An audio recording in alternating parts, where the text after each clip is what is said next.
ቡና አሳየን። የቡና ዋጋ በሳውዲ አረቢያ ውስጥ ተከታተሉ። ወደ ቪዲዮ እዚህ ጋር ስንመጣ ኔስካፌ የሚለው በ28 ሪያል ትልቁ ማለት ነው። ወደ 190 ካፑ ማለት ነው። ትናንሾቹም አሉ በ8 ሪያል ነው። 24 ኩባያ ይሆናሉ ወደ 47 ግራም። ይሄም አለ 95 ግራም በ13 ብር 13 ሪያል። ትልቅም አለ። ይሄ ጎልደን የሚለው የቱርክ ሀገር ነው መሰለኝ። አሮነች ጽሁፍ የምን እንደሆነ ግን በ46 ነው የሚለው።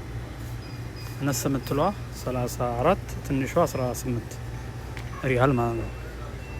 የሌላ ሀገሮችም አሉ እንደዚህ ዴቪድ ኦፍ የሚሉ እነዚህ በጣም ታዋቂ ናቸው። የአረቢክ እንትን ናቸው። አይሾ ስፒድ ካያችሁት ራሱ ትላንትና ሮናልዶ ጋር የጠጣው አረቢክ ኮፊ ይሄ ነው 25 ሪያል። ይህም ብራንድ ባይሆንም ያው የአረቢክ ኮፊ ለማለት ፈልጌ ነው።